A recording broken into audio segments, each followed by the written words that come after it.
Ahora, esta constitución de los estados nacionales no se puede pensar, no se puede ver, no se puede entender, por un lado, sin este proceso de homogeneización de la sociedad, como ya lo explicamos, a partir de estas instituciones, pero por otro lado, tampoco se puede entender, tampoco se pueden comprender sin el contexto histórico de los imperialismos o del imperialismo, porque el imperialismo también fue una herramienta que se utilizó para forjar este sentir nacional, para forjar y consolidar no solamente los estados con los territorios, sino el sentir nacionalista. Por ejemplo, yo les hablaba de la cuestión del ejército. El ejército se utilizaba para ir y conquistar territorios. Entonces, y en esos territorios las personas luchaban y morían por su patria, por su nación. Entonces eso hacía que se forje este sentir nacionalista. Ahora, en estos imperialismos existen, ya estudiamos qué significa el imperialismo económico, pero también lo que se dio en esta etapa fue el imperialismo territorial. El imperialismo territorial, que era lo que expliqué recién. Ir y conquistar mayor cantidad de territorios. Pero a su vez este imperialismo se divide en dos tipos de imperialismo. Está por un lado el imperialismo formal y por otro lado el imperialismo informal. El imperialismo formal es el que se llegaba a una potencia principalmente europea. Llegaban los europeos y sacaban al gobernante que estuviera de turno en ese momento. O si no existía una organización, un estado consolidado, en primer lugar atacaban a las personas que buscaban resistirse, que buscaban defender sus tierras, defender su forma de vida, los atacaban completamente. Ahora vamos a explicar cuáles son las cuestiones ideológicas que sostenían esto, que no es solamente el nacionalismo ni la consolidación de los estados. Los atacaban y ponían un gobernante que se encargaba, que estaba todo el día, o sea, que vivía ahí en ese terreno conquistado, y se encargaba de la administración de todas las cuestiones burocráticas. Se encargaba de, bueno, acá hay que construir tal cosa, acá hay que arreglar esta otra, acá hay problemas, no sé, qué sé yo, acá hay muchos problemas o revueltas civiles, listo, entonces muevo a la policía para acá. Entonces, bueno, esa persona, ese europeo que llegaba a este territorio conquistado, colonizado, y se encargaba de administrar todo. Eso era el imperialismo formal. El imperialismo informal era cuando no llegaba un gobernante europeo, no había el 100% del tiempo un gobernador europeo que estaba controlando y administrando todo, sino que había jefes locales, jefes regionales de la propia región donde había sido conquistada y colonizada. Pero estos jefes locales, estas personas que habían nacido en ese lugar, a su vez defendían los intereses de esta colonia, defendían los intereses principalmente económicos de la metrópoli que había colonizado.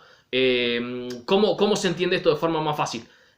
Por ejemplo, y acá se relaciona con la cuestión económica principalmente, el objetivo para realizar una conquista imperialista, para decir, bueno, esta parte del territorio quiero que me pertenezca a mí y esta parte del territorio, esta parte del planeta me va a pertenecer a mí.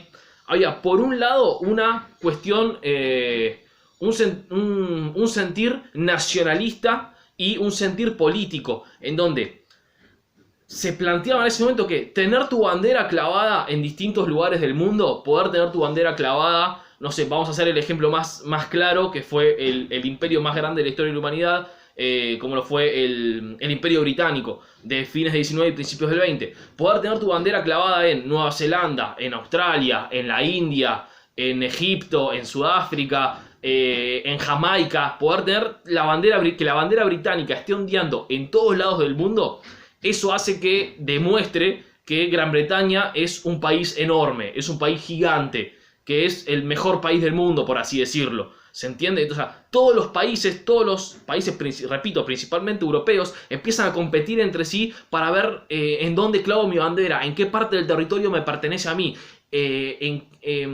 para demostrar que yo soy superior o que soy mejor que los otros países. Así como, no sé, por ejemplo, hoy en día se puede querer competir con otros países en, no sé, en el medallero de los Juegos Olímpicos para, bueno, a ver, si mi país está más arriba en el medallero, significa que soy mejor que tal otro país. Entonces compito para ver quién tiene más medallas y para ver quién demuestra que es mejor. Bueno, en ese momento, esa competencia no se daba por medallas en los Juegos Olímpicos, sino que se daba por territorios con gente adentro para poder conquistarla, colonizarla y sacarle todos los recursos. Vamos a la segunda parte, la parte económica de por qué se daban estas expansiones imperialistas, que ya la habíamos estudiado previamente. Si yo colonizo y conquisto cierto territorio, cierta parte del mundo, estos imperios extraían la materia prima que se producía ahí. Siempre hago el mismo ejemplo.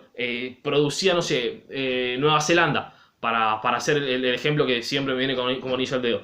Bueno, hay muchas ovejitas en Nueva Zelanda, perfecto. Entonces yo saco la materia prima de ahí, saco la lana, esa materia prima la llevo a Inglaterra, la proceso, la transformo en pulóveres y después le vendo a los mismos neozelandeses los pulóveres ya manufacturados.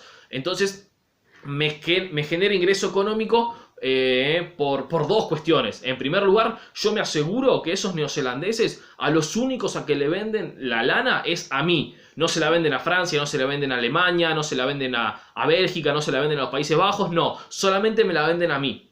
Y al mismo tiempo, yo me aseguro de que al único al que le compren pullovers sea a mí. Entonces, yo obtengo mis ganancias económicas, mi país obtiene esa ganancia económica por ese lado. Desde este punto de vista, el capitalismo fue fundamental para afianzar esta cuestión del imperialismo, para obtener estos beneficios económicos dentro de un mercado completamente globalizado, 100% mundial, donde ya llegaban a todos lados del mundo. Y por último, la última cuestión, para que se entienda bien, porque capaz que quedó medio confuso. El imperialismo formal no solamente era un imperialismo político, o sea que estaba el gobernador ahí controlando, sino que al mismo tiempo era un imperialismo económico. Estaba el gobernador controlando las cuestiones políticas, que se construya este puente, que se construya el ferrocarril, que se construya esto, que se construya el hospital, que se construya esta escuela, se construya esto, se construya lo otro, y al mismo tiempo controlaba que todas las materias primas de ahí vayan únicamente para la metrópoli y que las personas que viven ahí solamente compren los productos de su metrópoli y no los de otros lados. Entonces el imperialismo formal tenía estas dos cuestiones. Por un lado la pata política, que el gobernador manejaba todo, y por otro lado la pata económica, que solamente me vendan, o sea, que solamente me den las materias primas a mí y que solamente me compren a mí las mercancías. El imperialismo informal solamente tenía esta pata económica.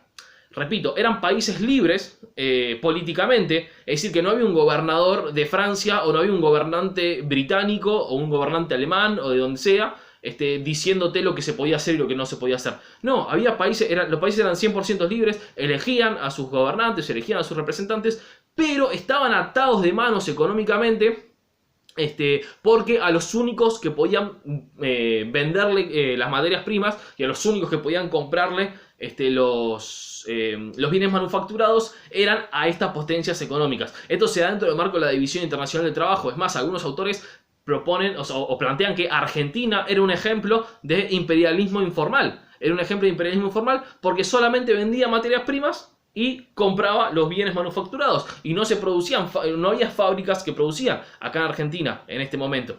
Y por último, que para que no se extienda, no se hagan demasiado largos los temas de los videos, la última de las ideologías del siglo XIX que propuso esta